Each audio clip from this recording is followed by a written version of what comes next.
Damn. There you go. There you go, Capping podcast number 14. I'm your host, Sammy Loco. Everybody introduce yourself. That's right. That's me, man. Cedric, man, the one and only. That's what she said.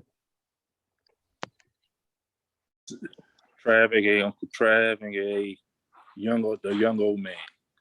Young old man. I like that. I like that. It's Yubi. I'm back. Yubi the man. Eubanks versus Yubi. I'm a Gemini, so I'm trying to balance up the two identities. But yeah, I'm back man for another episode. Okay. We got two questions. One question is, I think Ken Bazemore is right about sticking up for his teammates. What y'all think about that? And that's what you're supposed to do. You know what I'm saying? That goes for any player, any sport. If you play with somebody, I mean, that's that on that court, that's your homeboy. Y'all stick up for each other when y'all on that floor, on that field, whatever. Like I said, whatever it is. So I agree with Ken Beesman. Yeah, man, I don't got no problem with your sticking up for your teammate, but you shouldn't put like somebody else down while you're doing it for real. And you pretty much put Bradley Beal down like while he got hurt. So I don't think you should like make fun of people's injuries for real. Cause like that injury could have like took you out like for the rest of the season for real. I know like his first couple years he been like labeled like injury prone. So like I don't think he'll take like his injuries as jokes for real. Yeah, so I don't agree with it at all. I almost forgot about that and all that. I'm glad you said something about it. But yeah, if you really come into the defense of your teammate, then yeah, you supposed to have his back. Y'all brothers when y'all on that court or feel like Travis said for real. But I don't feel like that was really like coming to Steph's defense. You get what I'm saying? It was, coming to Steph's defense. I think like said it was more like just bigging Steph up. You get what I'm saying? And making fun of Brad Beal injury. And I don't like when you make fun of people injuries, just like I think it was D'Angelo Russell did when LaMelo Ball went down, talking about the rookie of the year with Anthony Edwards.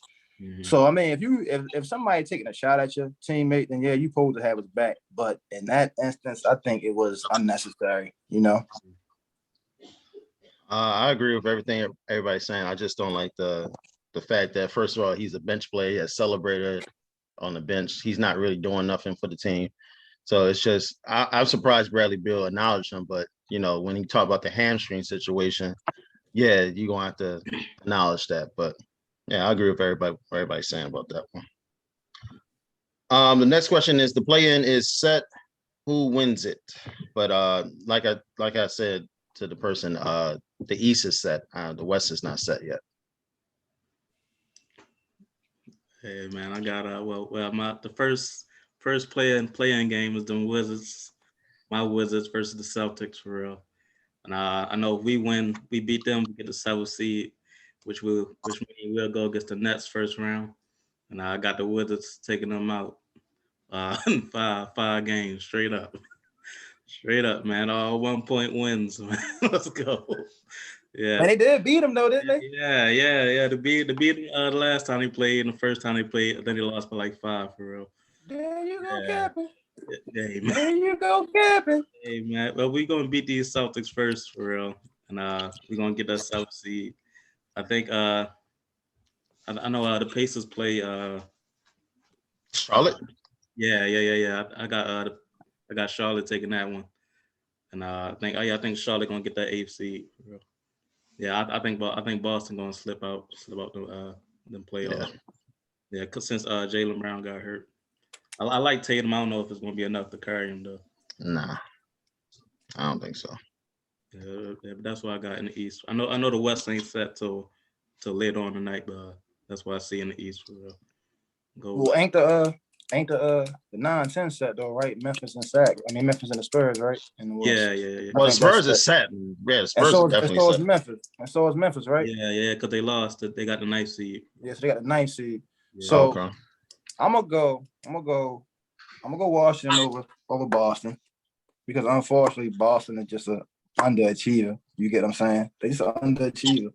Even with Jaylen Brown being out, like they got Tatum, who from Duke. I love Duke. He's supposed to be up and coming, but he ain't showing me that he can get these boys where they need to be at. He ain't take that leap fully. You get what I'm saying?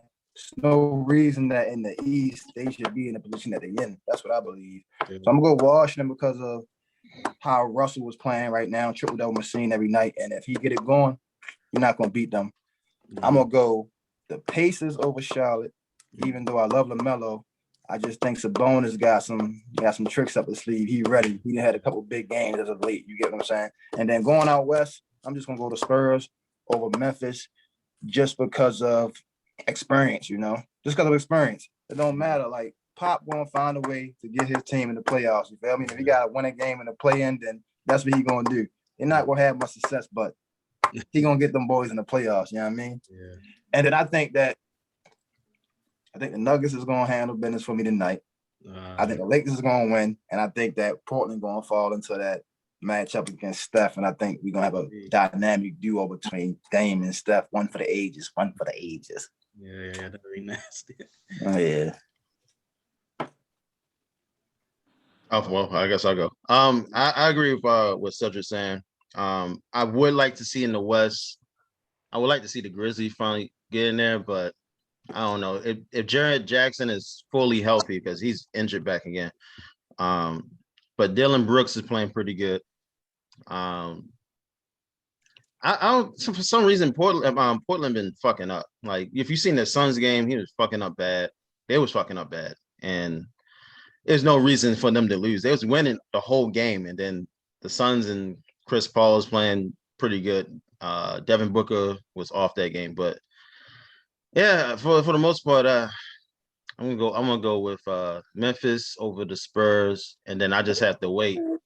I'll have to wait for the other team, but that's what I think. All right, I'm gonna say what mine. The same thing Cedric said. The Boston. Not Boston. The Wizards. And then Charlotte. In Charlotte, yeah. Okay, all right, yeah, bet. All right, for me, I think East, I'm gonna go Charlotte, and winning at 9-10, and I'm going with the Wizards.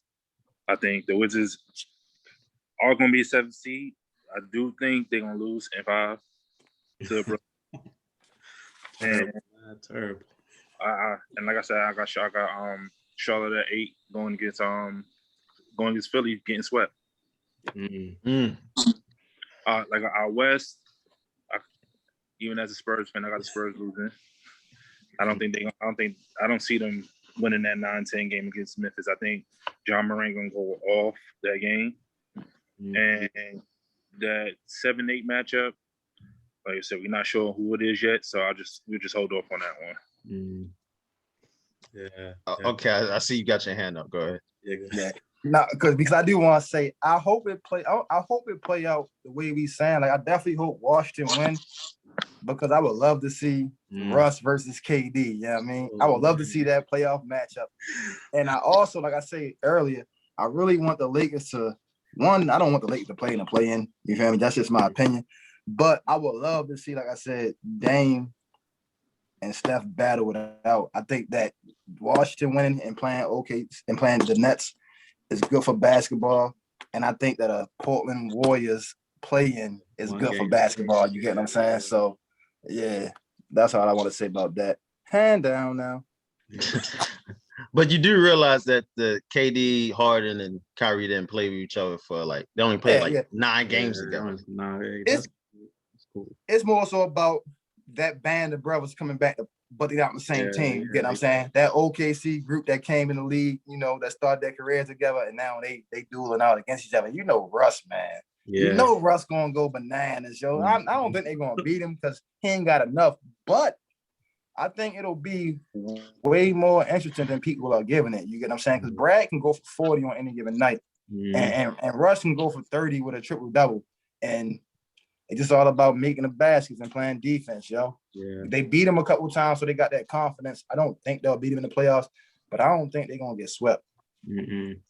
But me. It would even make that even better when you, like you said, playing into that whole storyline with the whole KD and Russ still not really getting along. Shit. And then think about it, James and Russ played together last year. That didn't work. So then see James in Brooklyn. So that's crazy. Yeah. That's gonna make for a good series. Right. So that's gonna be I think those matchups good for ratings, yo. Mm-hmm. The whole playing situation is good for ratings. Yeah, I like it for real. I don't know if it's gonna keep going for the future for real, but like last year and this year, I like it for real. If the Lakers in it, I hate it. All right. If LeBron in it, I hate it. Oh man, yeah. Hey man, LeBron versus Steph for one game. I'm scary. I'm scary versus. I'm scary, yo. I'm scary. Steph versus anybody for one night. I'm scary. I'm afraid, yo. I don't give a who you are. Yo. Right now, he the hottest in the league. Hottest. You know what I mean? He might drop 60 in this playing game, yo. 60. Jordan Poole got he got his esteem up. Andrew Wiggins playing out. He might. I don't want to see him. I'm gonna be honest. Not for one game, for a series, yeah, but for one night only. One night only. I don't want it. Starting out the podcast, we have the Tim Tebow situation. He just recently got signed to the Jaguars to play tight end, which is not going to happen. But what do you guys think about that situation? That shit is trash. Yeah. What I don't understand is how Tim Tebow gets another opportunity, first off, before Colin Kaepernick got one. That's one thing. Two, we seen low lights of Tim Tebow trying to play off of, you know what I'm saying, not pretty much playing off pass where he's playing as a receiver. And see, he can't even catch the fucking ball. So why would we think that would work as him as tight end? I'm thinking it's just publicity, one, and two, them using him as just another option quarterback. That's what it's for. I don't think he even going to play. I think they're going to use him somewhat like how New Orleans used Taysom Hill. Yeah, that's a good point. I didn't think about that. That's a good point. That's a good point, though. That's a great point, man. Yeah. Man, I don't like the move at all for real. I think the move pretty much based on not what you know, but pretty much who you know for real. Because I feel like if Urban Meyer wasn't that head coach, you'll never see Tebow in the league again for real. Yeah, and plus like I feel like bringing him in is gonna like mess up the locker room before Urban even like get the locker room started for real. Because you're gonna have veteran guys or young players like that's on the team for real. So my college teammate, he played tight end. He been like training and I know he 10 times better than Tebow at tight end, but he ain't getting that opportunity for real. Or like assistant coaches might say like, yeah, we got a practice squad player who been practicing on practice squad for like 3 or 4 years. I think he's ready for real. But the coach pretty much like, yeah, nah, that's my man for real. So he gonna get that position like no matter what for real. Yeah, so I don't think you're gonna play tight end either for real. I think just gonna use you like as a decoy, use him as in a wildcat option for real. Have your block and have your like little trick plays or whatever. Have like play five plays a game for real. Yeah, I don't see you playing no tight end for real. Cause you don't got like the agility or the moves to even do like what tight end's doing right now for real. It depends on the tight end you looking for. You get what I'm saying? Like every tight end, not Darren Waller or Mark Andrews or like OJ Howard for Tampa. You get what I'm saying? But if he played tight end, I think he'd be like a Cameron Brate, like our tight end. Just a physical blocker, and maybe can catch. I don't know about his catching and all that, but I'm gonna play devil's advocate. I don't really care about Tebow, but I do know when he was in the league at quarterback, he was a hard worker. He came out every day, he busted his ass, and he was able to motivate his team to win games. I.e., when they played Pittsburgh in the playoffs, he threw that like 80-yard touchdown pass to Demaryius Thomas, and they beat Pittsburgh. They upset Pittsburgh. Now, devil's advocate, I don't like when people compare the Tebow situation to the Colin Kaepernick situation. They got similarities, but Tebow is out the league because he just wasn't a good quarterback. You get what I'm saying? He didn't cause controversy, even though he should have, because he was kneeling down to pray. And Colin Kaepernick was kneeling down for what he believed in. So it's the same thing. But in totality, he wasn't out the league because he was ruffling feathers of, the higher ups. You get what I mean? So if he's shown that he can play tight end, at an NFL level, then he deserved that. He deserved that spot. And then back to what you said, it's Urban Meyer. That's his guy. Yeah. It's just all about who you know. He know what he gonna get from Tebow. And if they are gonna use him as a decoy, I mean, he gonna make some plays, yo. Yeah. He wasn't a good quarterback, bro, but he was a playmaker, bro. You know what I mean? So it's cool with me. I don't care for him, but it's cool, yo. I ain't mad about it, yo. Do your thing, Tebow. Do your thing, man. That's cool, but that man ain't played in like 8 years for real. I don't just see you coming out your living room and just hop on the NFL field for real. Mm-hmm. But being that productive.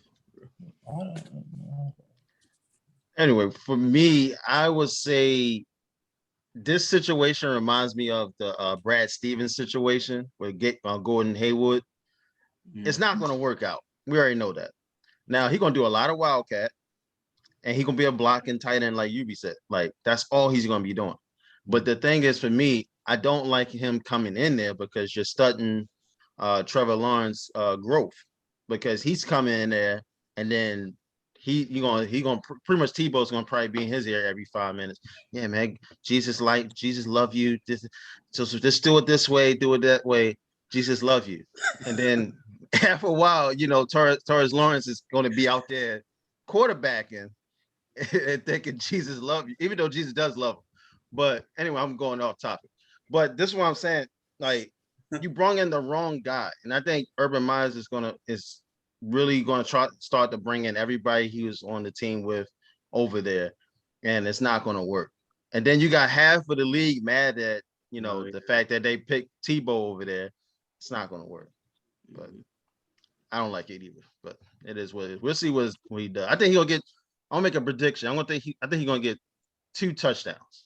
2 touchdowns. Yeah, they're going to get him in the end zone for real. If they make it to the end zone. They're gonna... Listen, at the end of the day, Tebow won some games. He won some games in the NFL. You feel me? Yeah. Like I said, playoff game. So, yeah, of course, he, like you said, he like Sammy Loco said, he going to be in Trevor Lawrence ear talking about Jesus and all that. But since he played quarterback at the highest level and he has some success, he can provide mentorship for Trevor Lawrence. You get what I'm saying? Because he's experienced the highs and lows. He's been in big games and he's won them. So it's going to be some benefit from having Tebow in the locker room.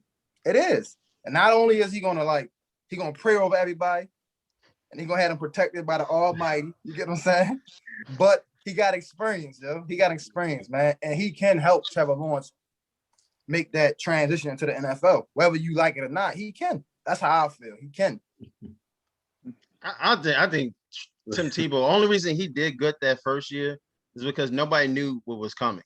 Everybody went back, everybody went forward. Okay, he can pass it 15 yards. All right, we're gonna come up. Sometimes they just say, go back, press back, man. We're not worried about him. Then all of a sudden he do some miraculous play and he start running and stuff. Like, that's why he did good the first year. Just like Kaepernick. Everybody was the white Cam Newton, yo. A white poor man's Cam Newton, yeah. Poor man's Cam Newton, yeah. Homeless. Cam Newton, man.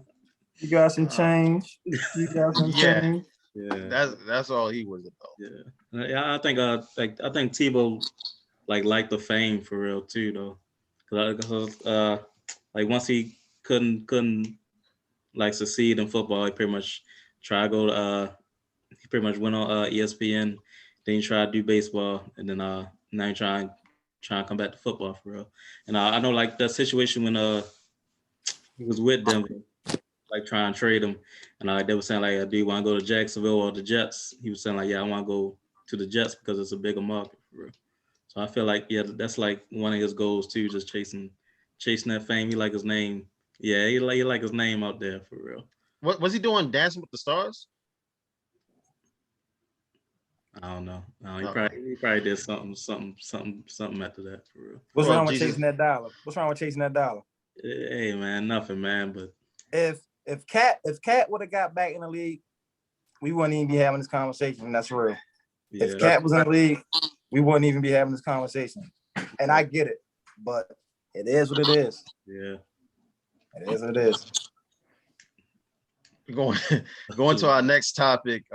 What is the most interesting storyline in the NFL right now? Yeah, go ahead, man. Go ahead, go ahead. Oh, you know where I'm going with this. It's my Tampa Bay Buccaneers returning all 22 starters from our Super Bowl run, and we're gonna repeat next year. Damn. That's it. Yeah. Straight up. But no, real shit, $1,000 for a ticket though.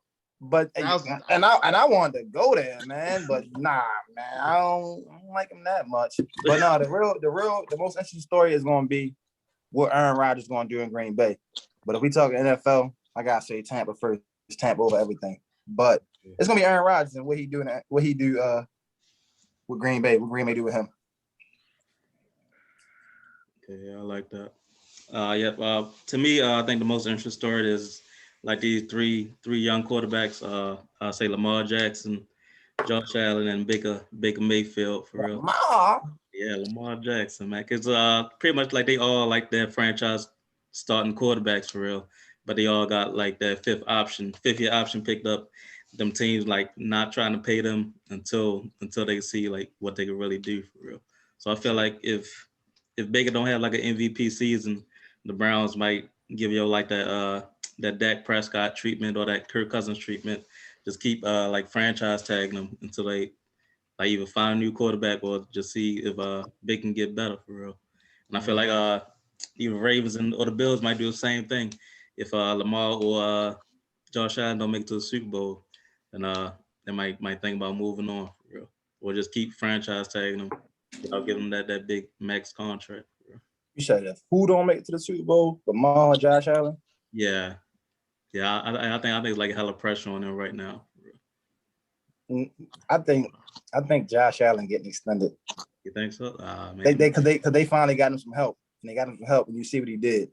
Yeah. But I feel like if they don't go like all the way, if they don't do better than what they did this year, I feel like then they might like search other options or just don't give you that guaranteed contract yet for real. Make them work for it. Yeah. Yeah. But I think I think all of them gonna get paid eventually for real.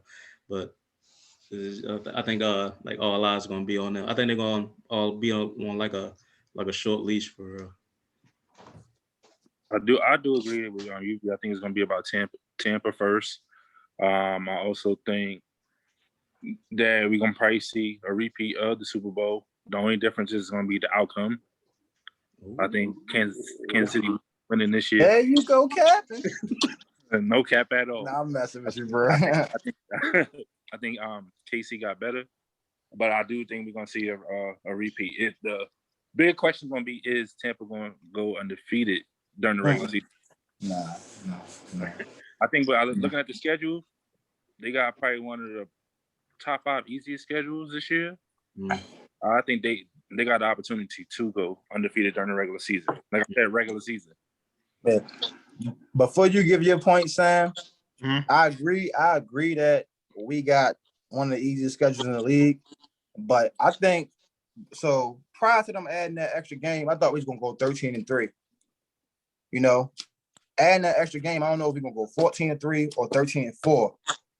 But with Brady being of age, I feel like if we're the number 1 seed in the NFC and we got time to rest him, then we'll rest him.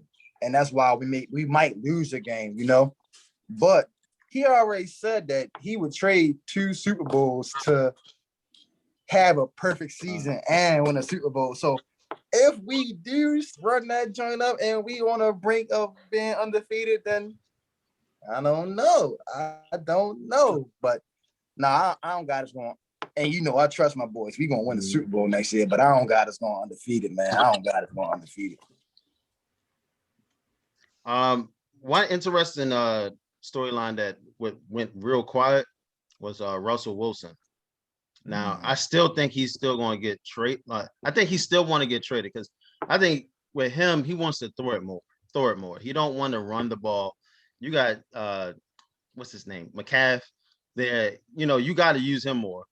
And I'm pretty sure that every time they come back to the hole, yo, you want to throw it my way? You gonna throw it? And Pete Carroll is pretty much still old school with how he does things. So he's pretty much just like, we're gonna just do how we want to do it. Because you already seen what happened in the Super Bowl. You should have given it to Marshawn Lynch. Could have got a title right there. But you want to throw a slant pass and throw it to Malcolm Brown, and it's like, nah, it's not gonna work. But I don't know. If he goes somewhere, like I said, I think Aaron Rodgers is pretty much is showing the blueprint on how to get out of your situation. So if Aaron Rodgers do succeed with getting out of there, then yeah, I think a lot of quarterbacks is just going to pop out of everywhere and just say, yeah, I think I want to leave too. The Jimmy Butler shit. But yeah, go ahead. You said Seattle should pass more, right? Yeah. That's his complaint. That's his complaint. That ain't mine. And no, that's perfect. But if you complaining about not having no offensive line to block for you, that's true. Why would you want to pass more? Why not run the ball more and set up that play action fake? You get what I'm saying? Mm-hmm. That way you're not getting as much pressure as you want to do. As teams are doing. You said that Pete Carroll old school and he liked to run the ball, but he didn't run the ball on a goal line when he was at the Super Bowl. So it seemed like he doing what Russ want to do. It's just, I don't like these quarterbacks who when they losing, they just got all these goddamn excuses, man. You get what I'm saying? Like Aaron Rodgers.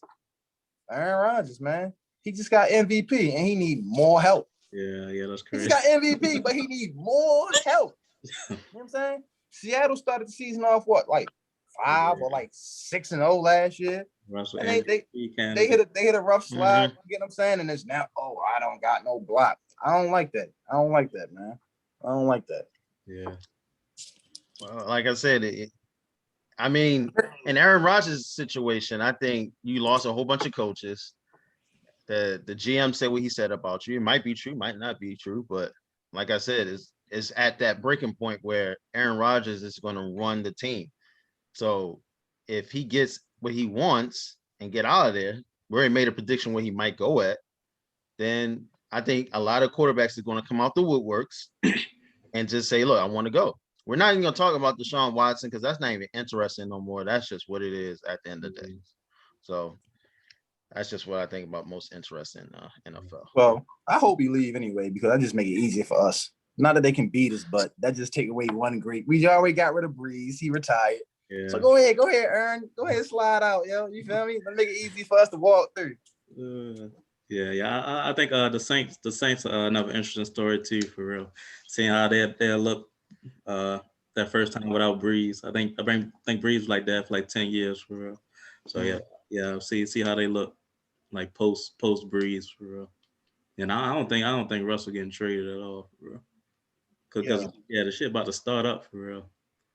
I think the Saints are gonna look good, yo. Yeah.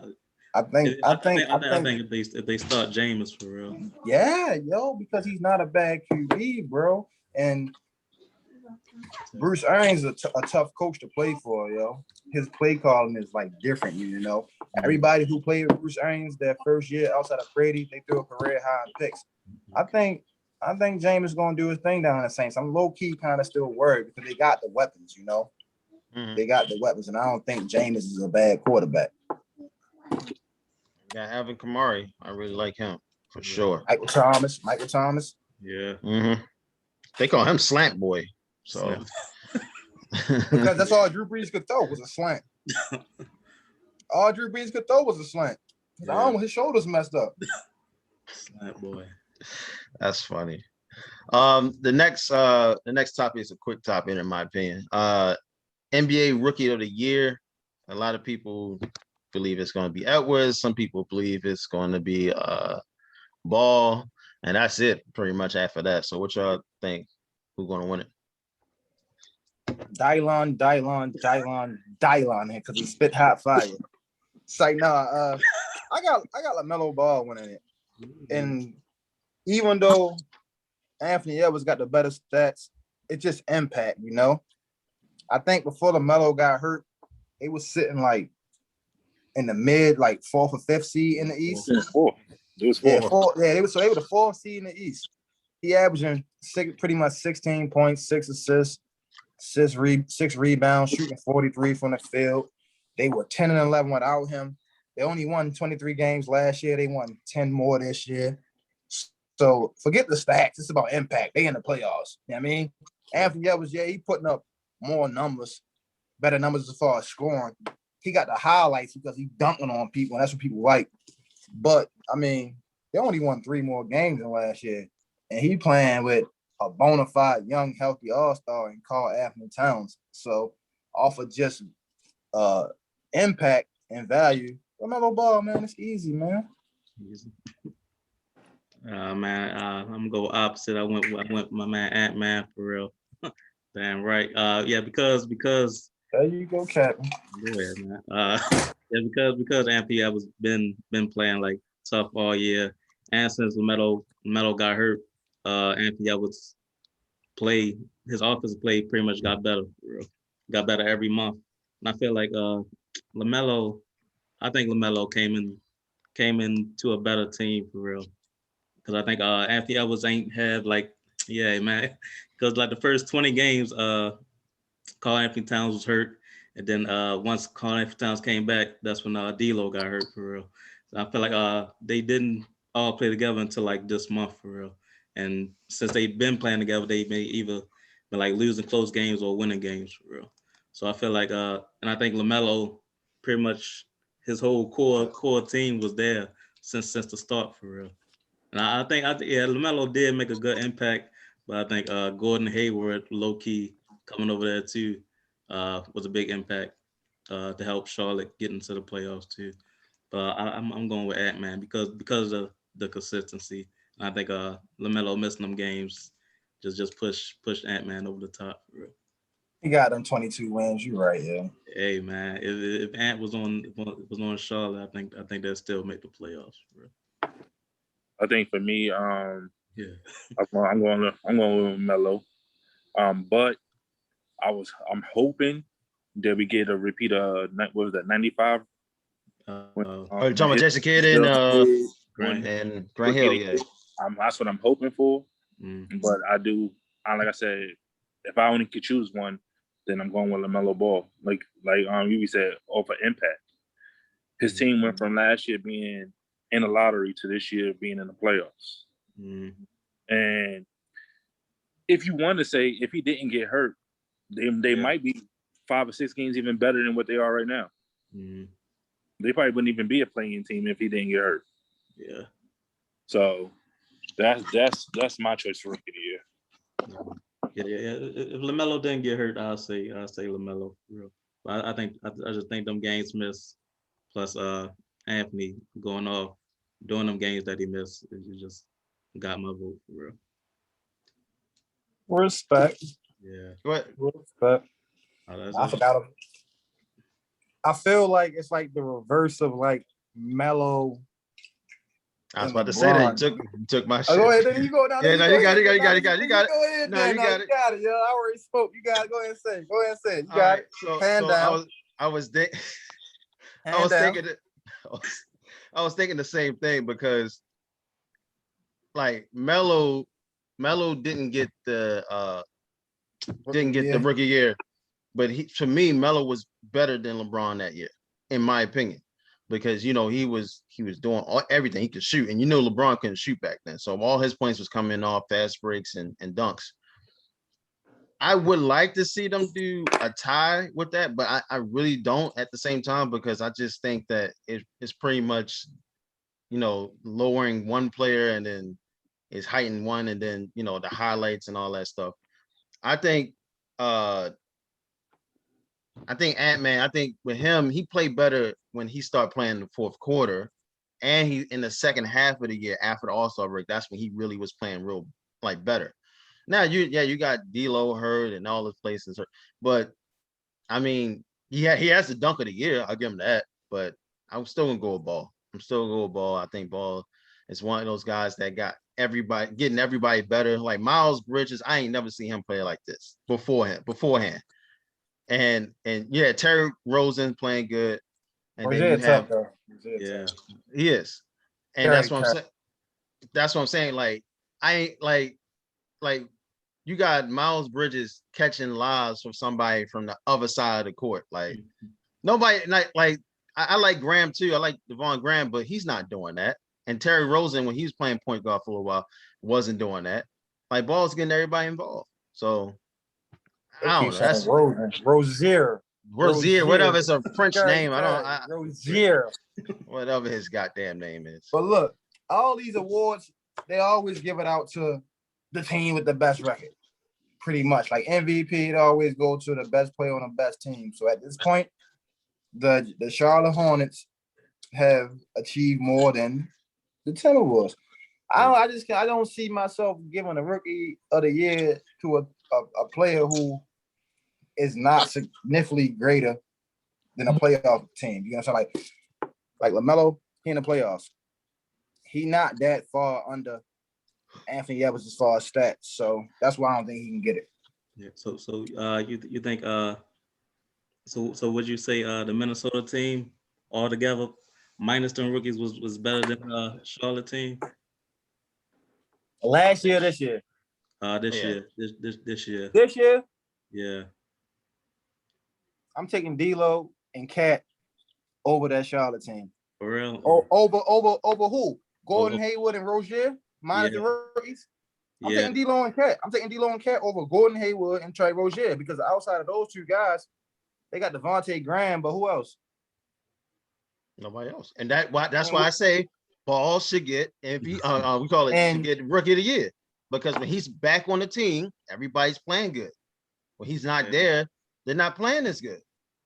Hey man, I just feel like he had his team. I feel like he had his team the whole year for real. I get that. Nah, like if Anthony had his team the whole year, I get that. I don't think they probably wouldn't have made the playoffs in the West, but I think that'd be better than what they is now if they had like that whole team, that whole core. Yeah, for the whole year. They probably would have made the playoffs because in their division they only got OKC. Well, you got Grizzlies. Then you got the Grizzlies, but they can still make it. They can make an 8th seed. No, I don't see. I don't know. I don't think they would have been better than the Warriors for real. 22 wins. They'd have been better than he wasn't contributing to wins. They got 22 of them. Go ahead, Travis. I was saying that if Minnesota would have been healthy all year, they would have definitely been better than San Antonio. So that's what I'm saying. All right. Because they're in their division. They better than OKC. They just had to worry about the Grizzlies. And the Grizzlies barely hanging on. Okay. That's just my opinion on that. Yeah, hey man. Anthony Edwards. Now I think overall I think LaMelo gonna be like a better player. Pretty much. Yeah, of course. I think Anthony Edwards gonna be like the Bradley Beal, Devin Booker type for real. Just a great scorer. Like pretty much like can't lead a team for real. Oh, I see him leaving. he ain't going nowhere, man. Number 2 option. These young players not leaving their teams for real. He has D'Lo and Cat on his team, and he's in Minnesota. That boy gonna say, "I need to go back down south." He a country boy. Yeah. He a country ass nigga. These players are going back to their home teams for real. They getting their money first. As soon as he can get up out of it, he gone. I guarantee you that. I don't think so, man. Oh man, he can save this footage and play it back like 3. Oh well, it's going on YouTube. Yeah, play it back like 3 years from now when he signed that max deal with Minnesota. Man. We'll see. I don't know. But speaking of the Timberwolves, A-Rod brought the Timberwolves for $1.6 billion. We got the hey J-Lo. That's why is whoever associated with it. Yeah.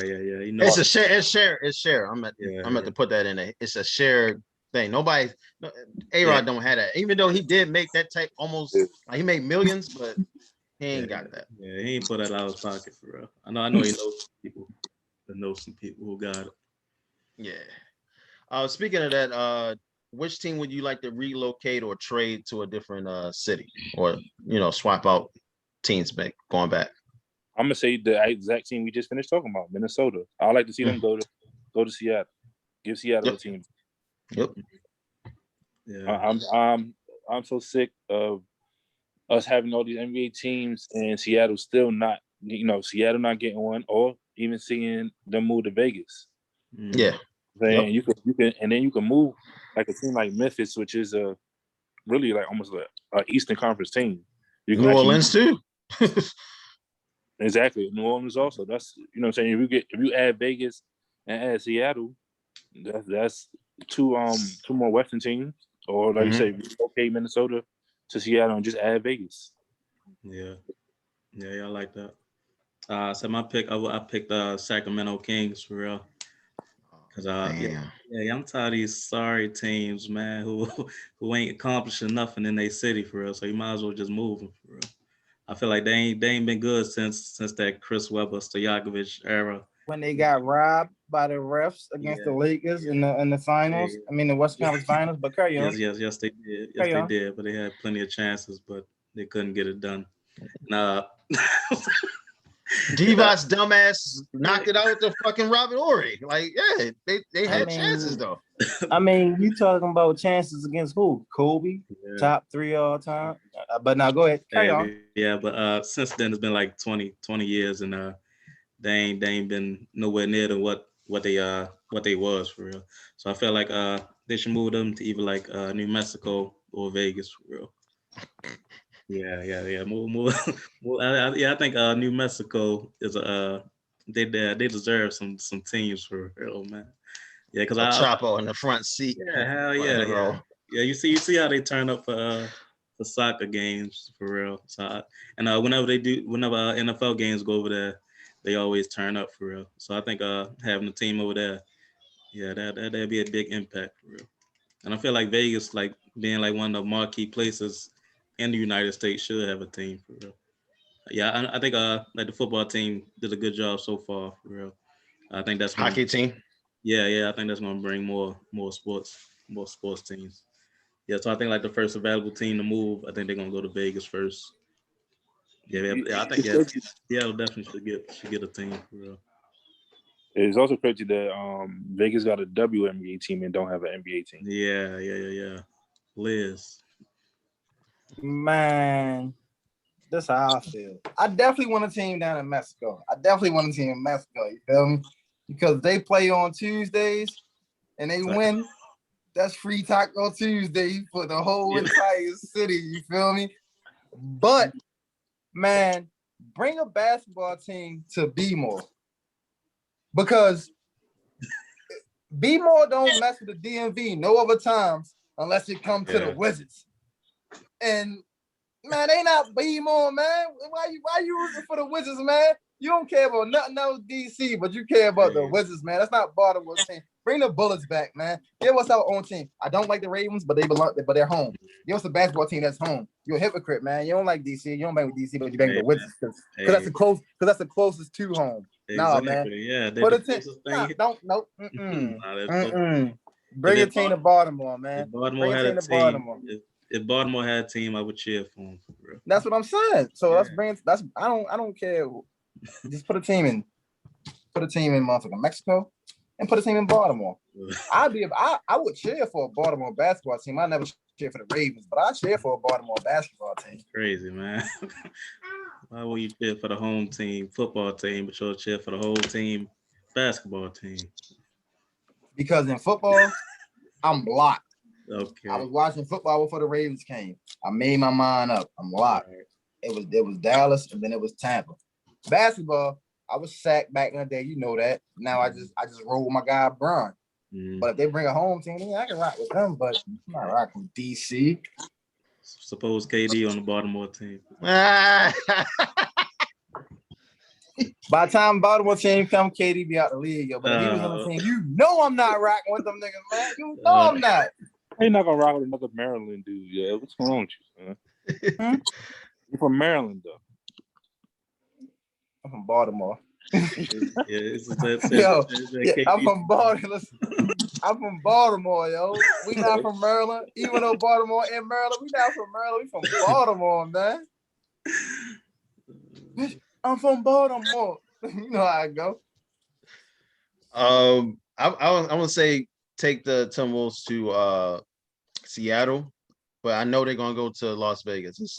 They're gonna be there every summer, so That's just an easy money grab. I just think that they're gonna want their own stadium because there's no other stadiums they're gonna have it at. Like for all the how many home games they will have, I don't know, but 82 41. Okay, that's half the season. You're right. So they need their own stadium because right now it's just the T-Mobile Arena, and the WNBA play there, but they play in the summertime, and they got a couple games here and there, and probably 10 games at most for the home game. So yeah, they're gonna need their own stadium. I'm pretty sure they can make room for that. But I think they're just gonna. I think the easy transition would probably be just going to Seattle. The Key Arena, I think, is still up, so they can just make that transition very quick. I would love to see a team come here to Baltimore, but once again, what arena are they going to be at? They can't be at the World. Why not? That motherfucking arena is old as fuck. So they host sports basketball games there all the time. I think the Wizards played down there one time. They did, but I think the Wizards and it's called expansion, my guy. It's called expansion. They're gonna expand to Baltimore like that. I don't think that's gonna work.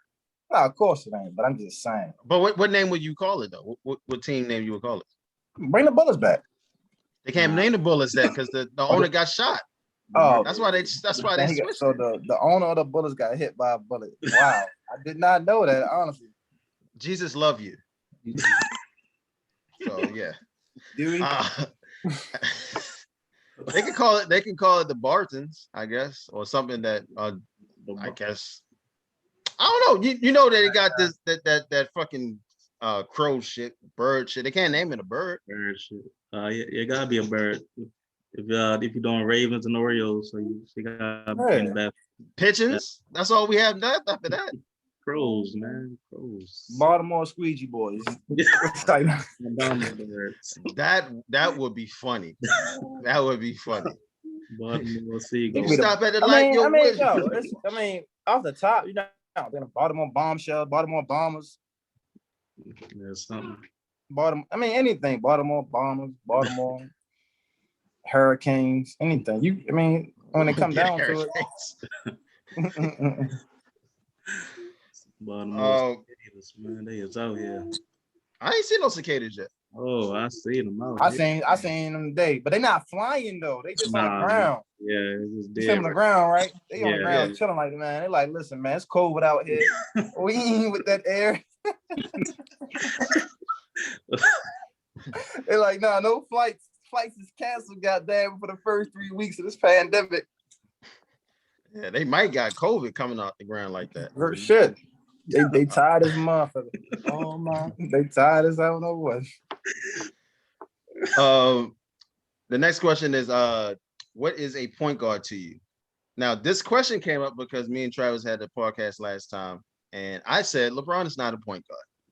So but you said who? But you said Ben Simmons was, right? And Ben Simmons is a point guard. Wow. So you start this off. What's the difference between LeBron and Ben Simmons? I tell you, one is a facilitator, right? Who? LeBron is not a facilitator. It's not. He's not. Just think about it. Go ahead. When he comes to the game, right? He passed the ball off because he got Schroeder now. Right? Mm-hmm. He has somebody to facilitate for him. Now, when he was with, let's say, Miami, was he the point guard there? Yes. How? Yes. How? He led the team in assists. Okay, so if you lead the team, this is how I'm gonna get you. Right. If you lead the team, this is what I told Cedric. If you lead the team in assists, that makes you a point guard. That makes you the point guard for that team. By virtue of my definition, yes. So go ahead. Okay, I got you. Go ahead and get your point. So you have Draymond Green and you have Jokic. Are they point guards? Can I speak? Yeah, go ahead. Can I speak? So they're different type of point guards. You get what I'm saying? Yeah. So you gotta break that phrase down. Point. Mm-hmm. Point is what? Who runs the show? Yeah. Who facilitates your team? Yeah. Guard. Mm-hmm. Guard speaks to the size of the player.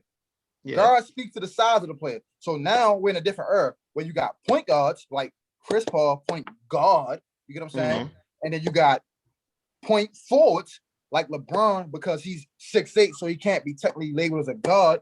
And then you got the rare exception of Jokic, who is a facilitator. You get what I'm saying? So he's a point center. He probably like the one and only, but he's not a point guard. I'm correct, right? You're Point right. Point guard. No, you're That's what right. I mean. But the guard only refers to size. It doesn't refer to the style of play. Point guard makes it a whole. You get what I'm saying? So you can be a guard. What's a two guard? A scoring guard. You get what I'm saying? What's a point guard? A guard that facilitates. But the guard is only about size. The point is about the play. Being a facilitator and a leader and the one who runs the offense, who sets the offense up. Yeah. So if you're going to say Ben Simmons is a point guard and he's 6'8", how are you going to say LeBron not a point guard and he's 6'8"? And I believe he led the league in assists last year. Make it make sense. He's a point forward, not a point guard. So by you definition. Just saying, by definition. Right, all right. Okay, so you're just saying like, all right, you by can't be a position. Point guard you can't be a point guard if you're not 6'4" and under, right? Or you can't be a point guard if you don't play the point guard position, if they don't label you as a point guard. Yeah, because you have Zion, who's 6'6", playing power forward. You have Draymond Green, who's 6'6", playing power forward. Right? It's about style of play. Mm-hmm. Okay, yeah. It's about style of play or size, like I said. But so that's why I'm saying LeBron James is more of a slasher, in my opinion. He always been a slasher, never been like a straight up point guard. He's a facilitating forward or a point forward. Point forward. Yeah. All right, so he's not a point guard. That's what I'm saying. By virtue of the position, he's not. All right, so by definition, he plays as a point guard, but by position and by height, he's not a point guard. Yeah, just like Harden and Kyrie. Ben Simmons the same way. If you say Ben Simmons is a point guard, because that's what they label him by position, but by height, he's a point forward. You know what I'm saying? And not all the time he's playing point guard. Yeah. A lot of times he's actually playing power forward. It is that he brings the ball up the court and facilitates the offense. So he what y'all call Draymond Green then? Point forward. What's your definition of point guard, Sam? What's your definition of point guard? A person that facilitates and like, all right, so you got, for me, it's two different types. It's two different types. Because you wouldn't say Russell Westbrook is a point guard, right? He's a scoring guard. A scoring guard. No, he came in the league. He came in the league as a scoring guard. Athletic guard. But yeah, he's a point guard. I He's a point guard now. Yeah, I believe Russell was 182 triple doubles. He's a point guard now. He's a point guard now. Yeah, like 3 years straight leading the league in assists, including this. Okay, so where's Kyrie then? If we're talking about definition, He's labeled a point guard, but he's a scoring guard like Jamal Murray and I believe like a scoring guard like Dame and Jamal Murray. But where's AI? Where's AI? AI is what? We always say AI is a lot of these guys are AI, bro. AI was a 6'2" guard. Mm-hmm. You feel me? You want to call him a point guard because of his height, but he plays shooting guard. Eric Snow was the point guard for them Sixers teams. So I'm gonna ask you a question, Sam. Is Steph Curry a point guard by your definition, by being a facilitator? Is Steph Curry a point guard? Steph Curry facilitates. Does he lead that team? Does he lead that team in assists? Facilitating is all about running the offense and getting other people involved. Do he lead the Warriors in assists? Not right now, no. Who leads the Warriors in assists? We know Draymond does. All right, so like I said, you got to take that guard away. Guard only applies to size. Point is the key word, not the equivalent. Who runs the point for the team? Who facilitates to the team? They're the point. But now I get what you're saying about point guard. No, because they're not guards. So no, they're not point guards. But point is all about the facilitator and the distribution of a team. So whoever handles the right the most and dishes the ball the most, they're the point. No, it might not be a point guard, point forward, Jokic point center, but But at the end of the day, we always say LeBron is a small forward, right? Yeah, point forward. Yeah, that's what point forward. Yeah, that's he goes. Yeah, that's what he got labeled as a small forward because he's 6'8". Yeah. But who Magic was 6'9". Yeah, who was labeled and he as- was a point guard only because they labeled him as a point guard. So you telling me He that can't. He can't be a- play power forward. He can't play power forward. Magic Johnson couldn't play power forward. Yeah, but because of his style of play, they pretty much he ran the team, ran the offense. He was the point guard. So what you're saying to me is if He was. the Lakers come out and say, hey, LeBron is our point guard, Mhm. right? Just if they just put PG by his name, now he a certified point guard, no matter how he play. No, he's still a small forward in my eyes. So why is Ben Simmons not a small forward in your eyes? He's 6'8". So we can't call Ben Simmons a point guard then. Why Why Hart not? Because why is because Hart they not a play two the guard? same, He's they play 6'6". almost the same exact way, and except for LeBron, I mean, can shoot the ball better than Ben Simmons, but they both Ben play. Simmons a four-man facilitate the LeBron. offense. Yeah, he is. Ben Simmons. So how's So he a you point can't call guard? Ben LeBron Simmons a not. point guard and call LeBron a point guard. It's all about styles with the team. Put it that way. This is about style of play. Because Nate, like besides Kyrie, who else LeBron played with that was a true point guard? He never. Yeah, 'cause Kyrie not a true point guard. Yeah, Kyrie not LeBron a has true- always been the point guard on his team. He's always been the facilitator and the distributor on his team. He's Yeah. always been the one to handle the rock and make players better. And that's pretty much what a point guard do. Get the offense going, distribute it to other people. Forget how tall you are, forget how small you are. If you running the offense and you facilitating, you're the point guard. Point Right. guard, point forward, point center. yeah. Because Luka Doncic, he's labeled as a point guard. And he's 6'8". Yeah, 6'8", about 250, 260. So what's the difference, Sammy Loco? I'm What's trying the to- difference? That's it's all about Loco. style. It's all style about style and play. To If you me, say that's style of play, but if you go style of play, LeBron is the point guard. Then. Yeah, not yeah. in my Nobody's style of opinion. play. So yeah, if you're going by He's style a of play, slasher. He's a You going slasher. by- I'm sensing LeBron slander, and I don't like it. No, it's no slander. How is it slander? I'm saying that I ain't say he's trash or nothing. I said at the end of the day, he's a small forward. He Why? has a different. Okay, Ben Simmons is a power forward.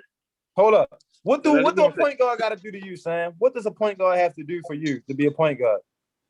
for me, you have to Yeah. set up your big man first, right? AD just won a championship because of Brown, but go ahead. Okay, you have to Okay. set up your big man, right? Okay. He facilitates Yo, everybody. Virgil was a bullshit ass player, but because of LeBron, he was getting big doubles, man, off that pick and roll. But go ahead. Oh, so you gonna say Kobe was a point guard then? Fuck no. Kobe ain't basketball. What did- We all know this. Okay, but that's what I'm saying. You saying he did pick and roll with Virgil and stuff. Same thing with Paul. Well, he did the same thing with Paul Gasol. Kobe did. That's how he went against the Magic. Hold on. Talk about the Magic. Hold on. We're talking Oh, about a God. man who averaged his 27, 8, and 8. Mhm. And you talking about he's not a point guard, son? He averages 8 assists for his career. Like, come on. He's a point guard, bro. If you consider a point guard setting up your bigs, setting up your wings, setting up the wing plays. When LeBron gets the ball, he controls the offense. He controls So the offense, yeah. He's not my point guard. traditional point guard. That's what I'm saying. It's not my traditional point guard. No, yo. So who is your traditional point guard? Today in the league, who's the traditional point guards right now? Traditional point guard is Chris Paul. Yes. Yeah. I'm trying to think of the other guy. I know exactly what I'm talking about. Shit. No, it's no There You Go, Captain. Chris Paul. Big Cat. Chris.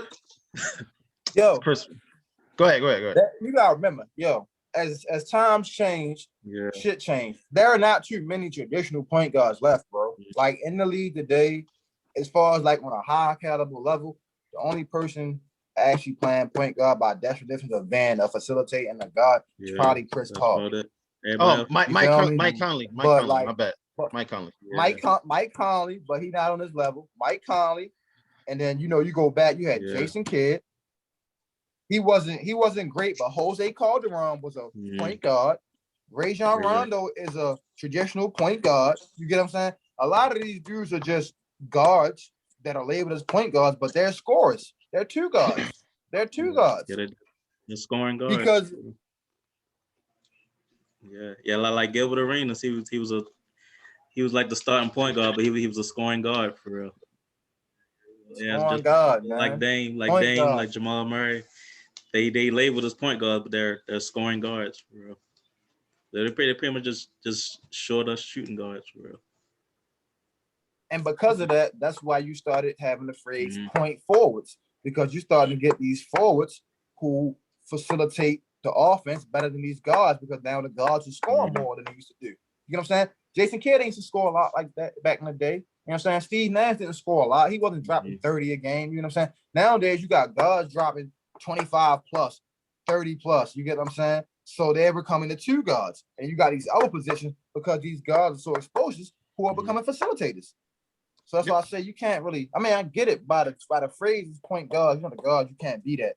But that's when you get the point forwards now, you know, point centers and shit like that. You know what I mean, like Jokic, like the first point center. Yeah. God damn it. Yeah, it's just become like positionless basketball over like the last couple of years. He played 2K, he know. He played 2K, he know. Anyway. Anyway. Yeah. By definition. But anyway. Hold on. By definition, who the greatest point guard of all time? That's opinionated. But for me, I would say who you think it is? I'll say Magic. That's my personal opinion. Nope. How many Magic games you watch in your lifetime? I watch a lot. My father made me watch that. How many? Shit. How many years of Magic Johnson did you watch in your career? How many years, Rich? In my career, honestly. In your career. All the playoff games. How many seasons? 3. 3 years. Yeah. By definition of point guard, the greatest point guard I've ever seen, because I didn't really see Magic like that, is the point guard Chris Paul. Okay, so and I based that off. Oh, we're talking about Rondo. Rondo, a point guard, a traditional point guard too. I just thought about that. He's not better than Chris Paul. He's not on fucking Chris Paul. Never said he was better. I'm just saying he's a traditional point guard. What you bring him up for then, man? Yo, my favorite point guard of all time is Jason Kidd. Mm-hmm. But I think that Chris Paul is the best traditional point guard I've ever seen, by virtue of leading the league in assists, limited amount of turnovers, and then you got to throw his impact and his value in there, and how every team he played on just turns into a playoff caliber team. Mm-hmm. To me, Chris Paul's the greatest point guard I've ever seen. He's only 6 foot tall. Yeah. When did you start watching basketball though? On some real shit, early 200. I mean, I said early 200, early 2000s, late 90s, early 2000s. Yo, I already said this, yo. Yeah. If I ain't see you, I don't speak on you. I ain't see Magic like that. I don't see you. Like I seen Stockton play. And Stockton one of my favorite point guards of all time. But past that, nah. Yeah. I think Chris Paul like one of the only players that's like top 10 in assists all time, but he like number 48 in turnovers for real. Cause I know like John Stockton, he number 1 in assists, but he like number 2 in turnovers. Jason Kidd top 5. He top 5 in assists and turnovers for real. So well, it's 3 different types of styles, because John Stockton was very careful with how he passed the ball and very careful how he did his thing. Yeah. So why you got so many turnovers? He number 2 in the turnovers though, man. I said John Stockton. Yeah, he number. That's what we talking about. He number 2 in turnovers all the time. Oh, I didn't know that part. Yeah, but Chris Paul turnover to his assist to turnover ratio is insane. Yeah. Say what you want about him, but his assist to turnover ratio is insane, bro. And then, like I said, impact in itself in a league where, goddamn, everybody who played point guard is averaging 30 points a game. Mm-hmm. He still seems to show his value no matter where you put him at. I mean, has he missed the playoffs? Maybe like his first or second year in Charlotte. I don't even know about that. But has he ever missed the playoffs? Yeah, it's been a while. I don't know. Yeah. I can't think of the last time he missed, bro. But I know that every team he was on, he was the reason they made the playoffs. And he was playing old school basketball. I'm going to give you 19 points, 17 and 19. Yeah. But I'm going to give you 9 to 11 assists. And I'm only going to turn that rock over one time. Yeah. I got this. Rockabye Bay. It's safe here. This ball is safe here. You feel me? This ball is. You got Russ. Russ going to average all the triple doubles. Yeah. What's his turnovers gonna look like? That turn was crazy. They gonna look crazy, yo. Like what Chris Paul doing, yo. Like yo, if Chris Paul was explosive and dynamic and he was like 6'4", the league would love yo. Yeah. The league would give yo more credit than they giving him, yo. Mm-hmm. They would. Look at OKC. He gone. Yeah. They not in the playoffs. Trash. They not in the playoffs. Nowhere near. Look at now look at Phoenix. They wasn't in the playoff last. Now what? And they're number 1. seed? Yeah, about to be number 1. Look, one of Charlotte just getting back right since he left. Yeah. They just getting back right since he left. Yeah. You can't coach that, bro. You can't teach that, man. You can't point guard. Point guard. G-O-D. G-O-D, man. O-D. Any 36. Any 36. But the league love flash. He could be flashy sometimes. I mean, he disrespect a lot of big men. I mean, he can be flashy on a passing tip, but I'm talking about the league love explosion now. Like athleticism, dunks, and all athletic and shit like that. A lot of people who aren't athletic don't get that praise, yo. Yeah. That's why I feel like that's why people don't be trying to like really give Luka his props, man. Some people do, some people don't. Who don't give his props? Yeah, he like half and half. It's like it's really like half and half. I'm not saying on this podcast, but it's really like half and half, yo. A lot of people don't think Luka is the next big thing because he's not explosive. Yeah, he been dominating since game 1 for real. Yeah, it's only been like 2 years, like two or 3 years. I called it, said hallelujah. Yeah, you did. Hallelujah, hallelujah, hallelujah, hallelujah, hallelujah. You know, I called it. Joe, you got anything to say about that? Nah. He had to go get the backwoods up the car and shit. He had to go roll that pack up. I see him. He had to go roll that pack up. Nah, I'm about to go somewhere. We got the mobile podcast, man. The mobile podcast. Going to the next question. What is the hardest record to break in the NBA? That's a nice question. Mm-hmm. But hardest one I think to break is that 100 points in one game. For real. Yeah, because I think the closest was Kobe and with the 81, and the third closest like Dad was 70, and I don't think nobody today right now is getting past that 60 mark for real. So I think I just don't see like an NBA team letting one person get like 100 points in one game. Like if it do happen, I think Steph like the only one who can possibly break that for real. Yeah, but I don't see nobody getting 100 points in the NBA game ever again. So I threw out a couple. I just went and I just searched up records and shit. So the first one I'm gonna say is this triple-double record. Yeah. Because they said it before though. But listen, he just broke it. He just broke it and he not done. Yeah. And ain't nobody close. Yeah. He got at least 3 or 4 more years. What that might equate to like 70 more triple doubles. Yeah. He might end up with 300 triple doubles when it's all said and done. But like I said, I got a couple of them. I got Russ triple double record because he broke it and he not done. I got the Wilt 100 points, even though it ain't no footage. So I got an asterisk. I got an asterisk beside that, man. Fuck that, man. We just got a photo with a 1001 on that saying, I scored 100. So that means if I take a picture and I say I scored 200. And I got a couple people behind me saying I scored 200, they're gonna believe that.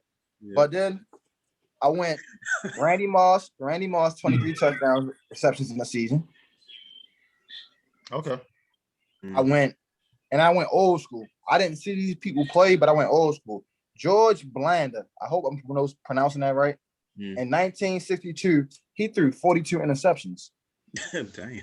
And I thought Jameis Winston 30 was bad, but in 1962, he threw 42 of them motherfuckers, man. I would love to hear the coach. I just don't see no team, and it's a passing league. I don't see no team letting a quarterback throw 42 picks. You know what I'm saying? Like this point blank period. I don't see that. You gotta be at your last point guard for that shit. You know what I'm saying? Like I don't see that happening. And then Night Train Lane. 14 interceptions in a season. Oh yeah, damn. Yeah, 14 INTs in the season. I don't see nobody breaking that. Yeah. Oh, that's They my record so off between basketball and football.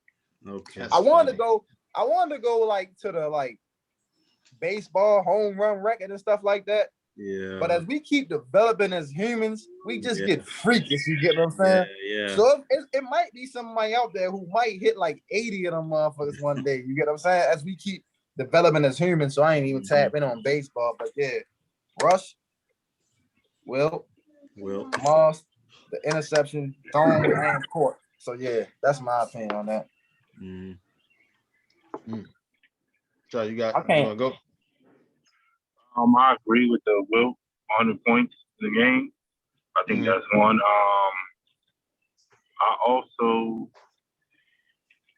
I think what is this? Stockton assist record. I think it's gonna be tough to catch up to.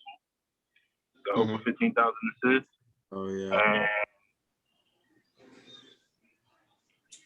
I'm gonna go with that Dolphins undefeated team.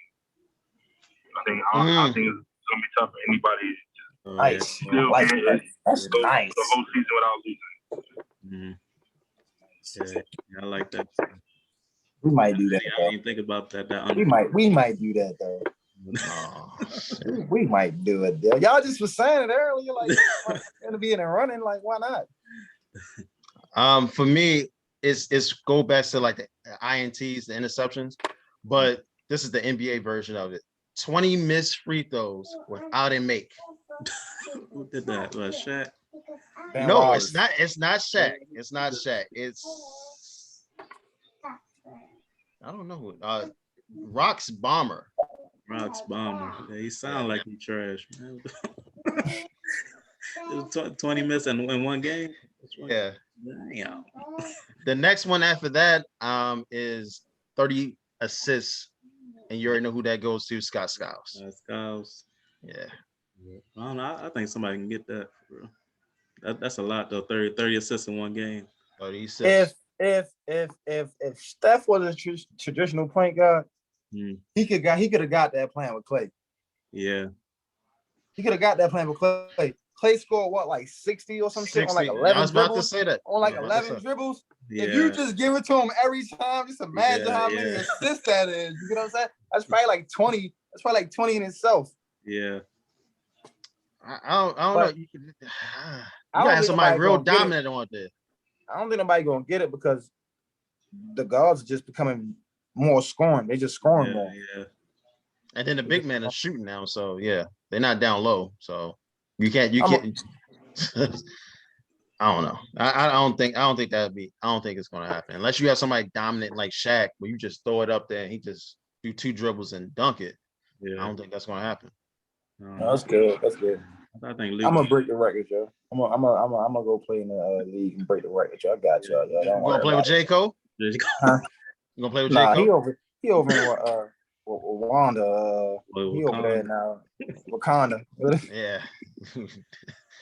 He got that vibranium with him over there. Shout out to Cole though, yo. Shout out to Cole, man. Living his dream, man. Yeah, shout out to Cole though. Yeah, I think Luka can get that 30 assist game though. I know he just had like 20. Yeah, he just had 20 in the game. Yeah, 20, but I don't think he's gonna get that. He got 20 with who though? I think it's more likely for Russ to get it than Luka. Yeah. Oh yeah. Russ too. Yeah. But Luka got 20 with who? Yeah, well, with Tim Hardaway and Finney Smith. White Powell. Finney Smith. Infinity? Smith? Oh, Finney Smith. I know. I'm not messing with you. Yeah, they nobody. KP. Yeah. Brunson. Yeah. KP ain't even playing. I don't think KP been playing. Yeah. I mean, I don't know what's up with him. Yeah, I think he had like 28 and 20 with like no turnovers for real. Okay. Yeah, so if he had like 15 that game, I think he could have got like who is they playing against though? He was playing against the Wizards, man. Oh, okay. Why do that matter? Because that's what I'm saying. Goddammit. It's the NBA. Yeah. The next question is why college coaches never succeed in major leagues? I got you. Oh, let me get him. I just feel like it depends on what team the college coach goes to when they go to the majors. Because you got to think about this. When you're in college, if you're on one of the like top tier teams, you ain't got to do much. All these high school athletes, they coming to you. Like Alabama. The top 100, Alabama gonna get like 20 of them motherfuckers. We're gonna Bama, we're gonna Bama, we're gonna Bama, we're gonna Bama, we're gonna Bama. So you don't gotta do as much work. But when you transfer over to like the NFL or the NBA, like say like NFL, if a college coach from Bama go to the Jets,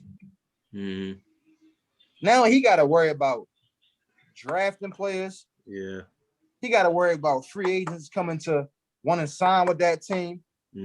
Like in college, your talent is voluntary.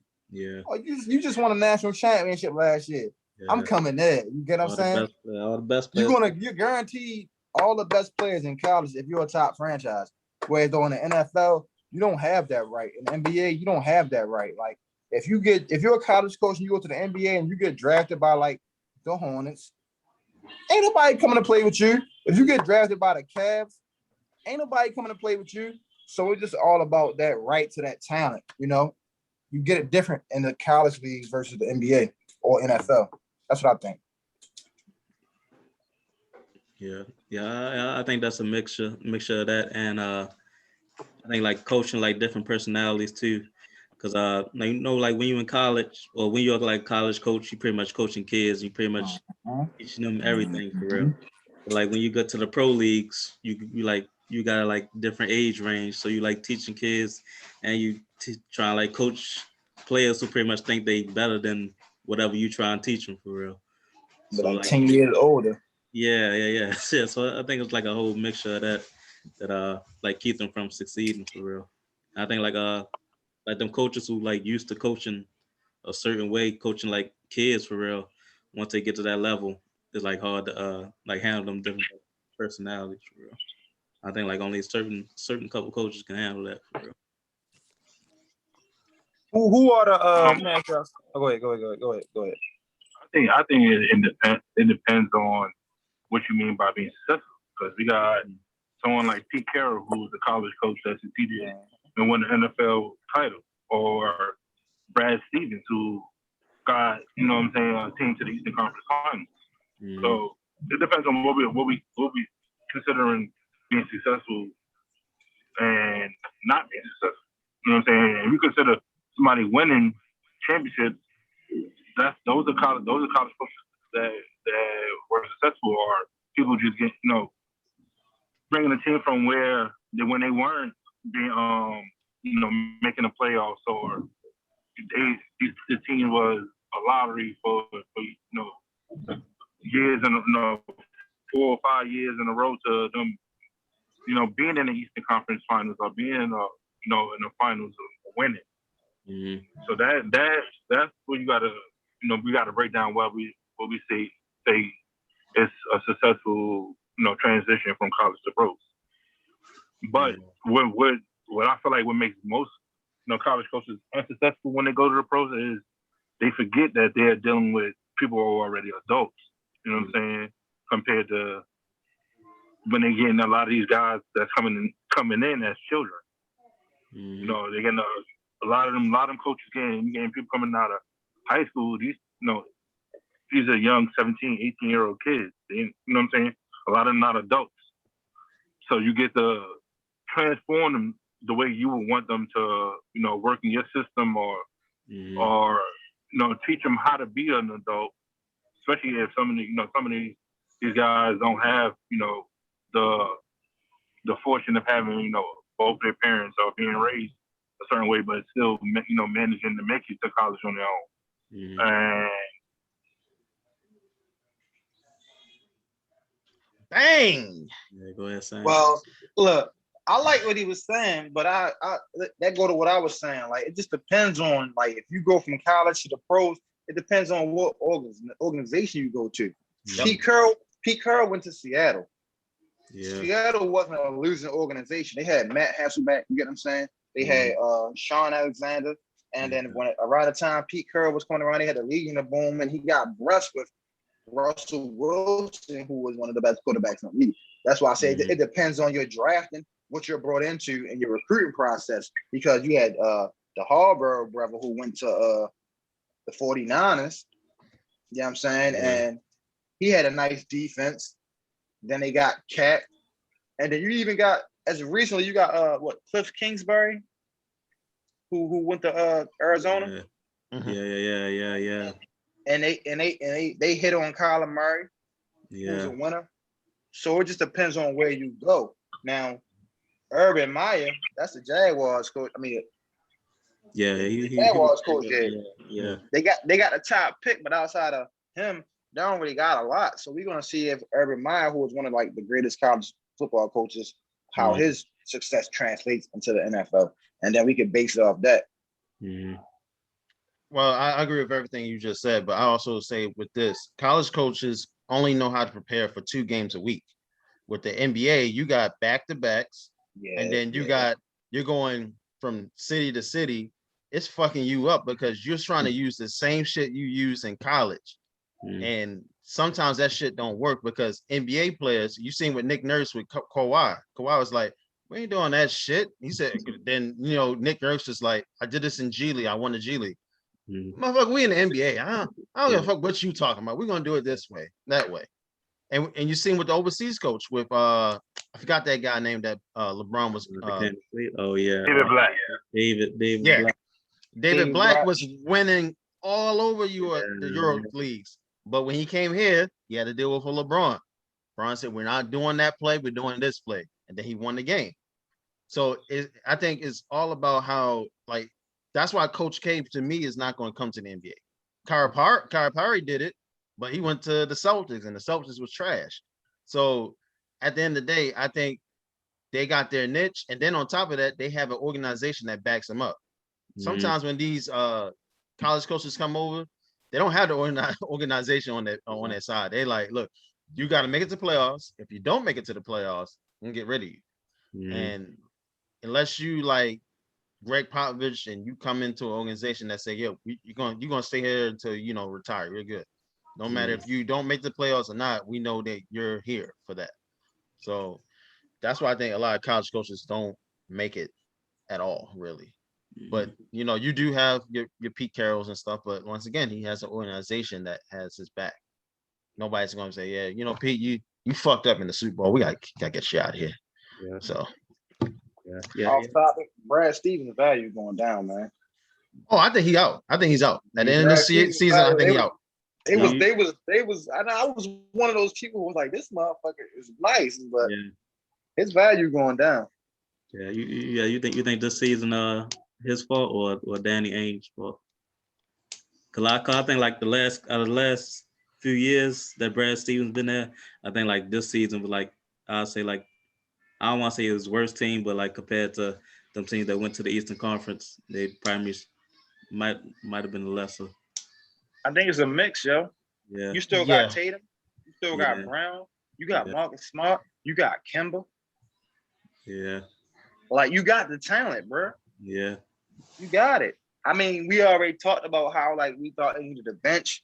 We talked about this in other episodes, how they probably should have played Williams before putting Tice out there. Yeah. I think he displayed some suspect coaching this year, I think he did. And also I also blame him for the Kyrie situation. Because any other coach that has a voice in the locker room would have said, no, y'all did all that shit. This is your role, this is your role. But since he had his boy there, I think that really fucked with a lot of people. Jalen Brown and Tatum, because they didn't know their roles. They still don't know their roles at the end of the day. Jalen Brown is, I ain't saying he's just as good as Tatum, but that boy can ball. He should know his role. Okay, Tatum, you number one, you number two. But he's not having that conversation with him. I guarantee you that. And just so at the Kyrie situation, Kyrie, this is what you are. This is what you're gonna do. This is what you're gonna do. This person the leader, you're not the leader. He's not having those conversations because you can see it on the court. And then you bring a Kemba there, and Kemba to me don't play a lot of defense, but I mean he is small, but he can get in Kemba's ass and say, yo, you gotta play a little bit more defense. But I mean, I think he's gonna be out because he don't have that voice. He'll be a perfect assistant coach, in my opinion, but not a head coach because he don't display nothing to me. That's just me. Don't display no nothing. Display no nothing. Yeah. Dom.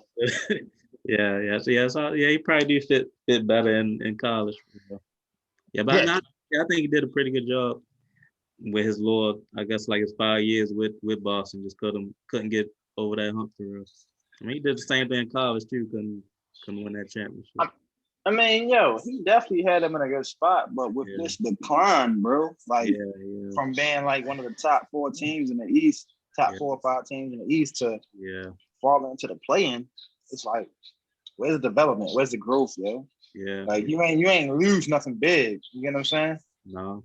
I mean, you just lost Brown, but still, you got Kemba, you got Smart. He just lost yo though. Just lost him. So it's like, why y'all underachieving? Yeah. Makes sense. That man, focus on the road. I'm gonna go to the next question. The last question? The last. What is your favorite game-winning play? Go ahead, Yibby. All right, so it's basketball, so I gotta talk about LeBron. Okay. But I'm gonna start off with goddamn. Hey, yeah, okay. Dame time. He has a lot. Now, you know what I'm about to say. Dame time, game 5, OKC, deep tag in Paul George's mouth, bye-bye. Night. You know what time it is. Take that melatonin, motherfucker. You're going to sleep. Like, I'm biased to LeBron, but I had like respect that. That's one of the like sickest game winners I've ever seen, sickest. Like, come on, from like what, 30 some odd feet? Yeah, that was a bad at shot. the buzzer. It was a bad shot till it went in. Then it was the greatest shot ever. So that's my number 1. But I can't speak basketball without talking about LeBron. So, and LeBron got a lot. I like the one back against in the playoffs when he was about to get swept by Orlando. Oh, y'all know what I'm talking about too. Top of the key. Oh, flashy. Yeah. We're gonna get swept, but we're gonna be gentlemen while we do that. You feel me? So he took that gentleman swept there. But his last couple years in Cleveland, they played the Timberwolves, right? He got the block out of nowhere on Jimmy Butler. And they got the ball with 1.0 seconds left. 1 second left on the clock. And then he caught the full court heave at the free throw line. Get your little ass up, Bobby. Saying it. I call game, bitch. So they my favorite too, yo. Okay. Well, my number 1, I went with that same Dame shot for real. because of everything that went on within that series for real. It was real chippy for real. And that's the series that like right before that, that's when Paul George labeled himself as playoff P for real. right before that season started for real. And podcast, bro. Let it go. That back and forth between Dame and Russ for real. And just the way Dame ended that series for real, and with the bye for real. Yeah, that shit was just legendary. And iconic. Yeah. And the shot, second one I had was I picked that Kawhi shot because of because of how it went in, and it was like a game 7 for real. Like that shot pretty much ended the series for real. And the emotion that you got from, I don't mean to cut you off, but the emotion that you got from Kawhi was epic, you feel me? Yeah, you ain't never see your act like that for real. With a blue tongue too. Yeah, just a shot and just a picture of them just waiting for that ball to go in for real. Yeah, I think that was like, I say like that was like one of the greatest shots all time too for real.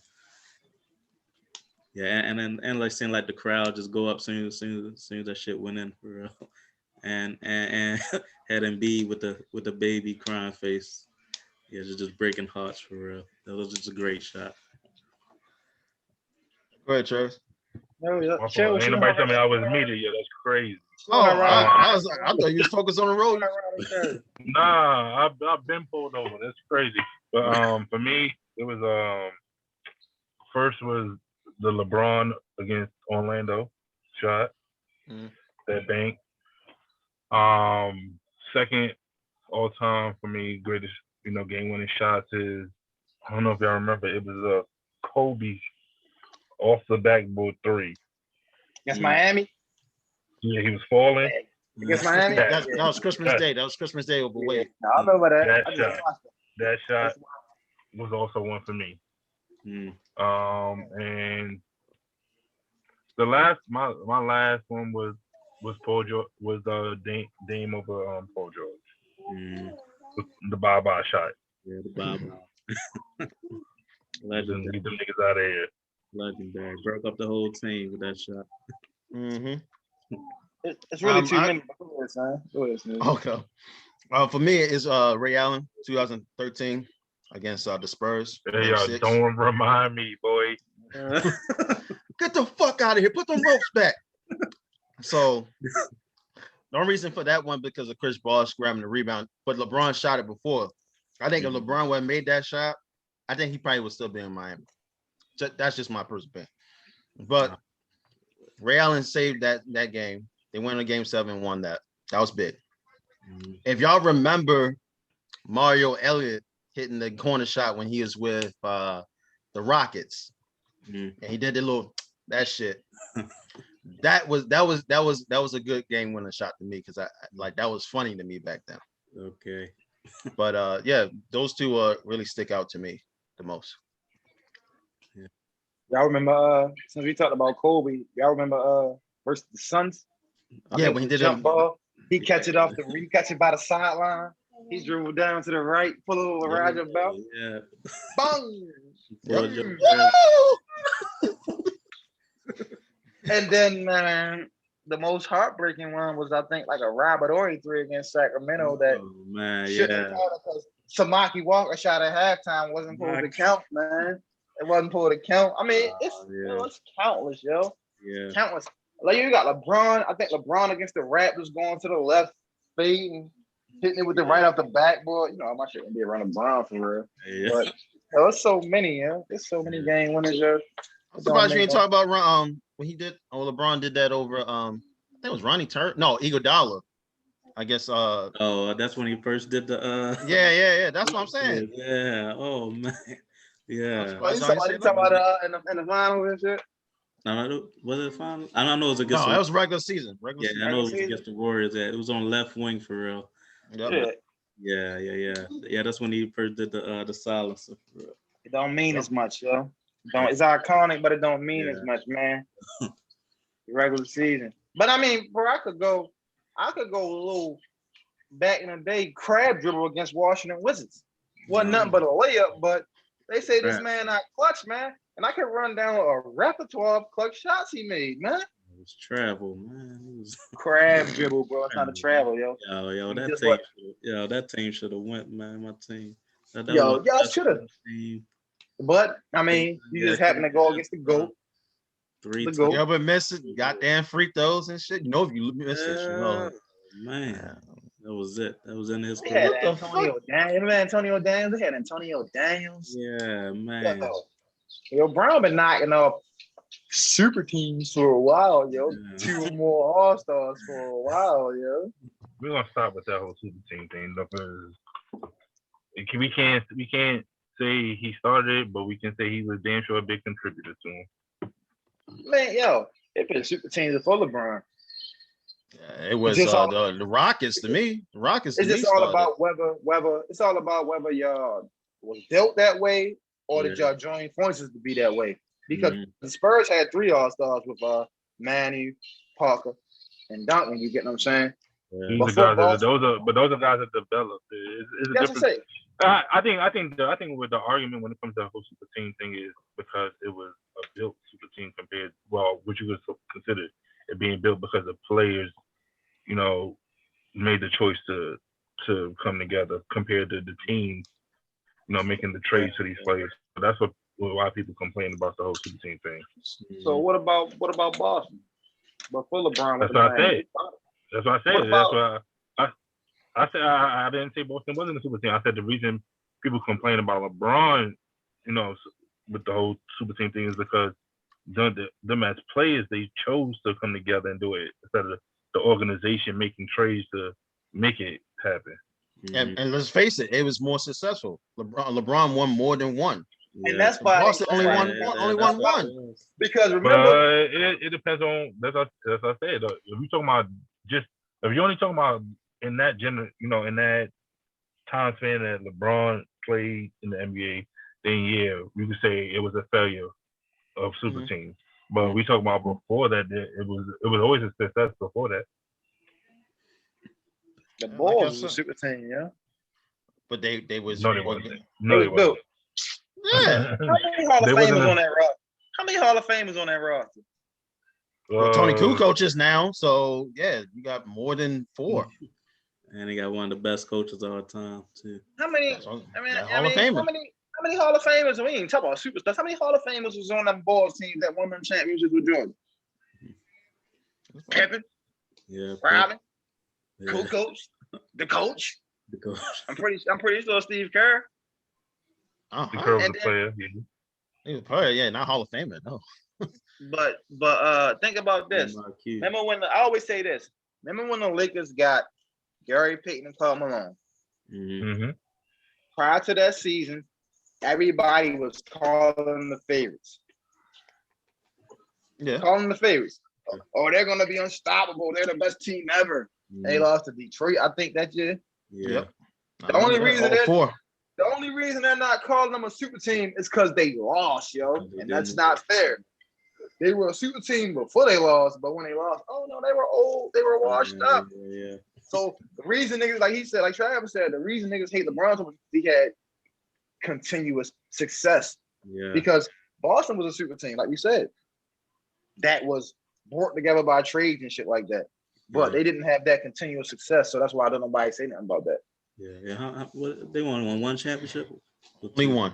Yeah. Only one. Yeah, one. If they had won 2, I guarantee you. Yeah. Nobody was saying. They would say, Boston, y'all the reason. You're the reason. Mm-hmm. Yeah. But people don't want Brown to win, yo, because they scared. Yeah. They scared. They can't let go of Jordan. They scared, yo. They scared. I mean, he's still relevant. That's why. And people don't want to do that. But everybody pushed Kobe to the side all the time. And then when LeBron started really taking over, that's when they really did that, because Kobe would stop winning championships after a while. But like I said, it all plays down to the media. It all plays down to you're not good because you ain't win a championship. So they doing it. Yeah.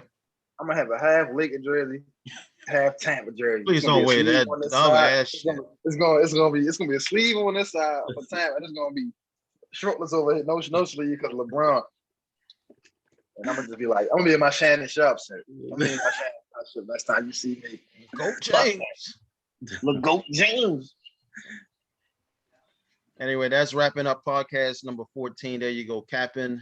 Please go to the IG page, click the link in the bio, send your questions. Don't be disrespectful. And that's all I got to say. Anybody else got anything coming up?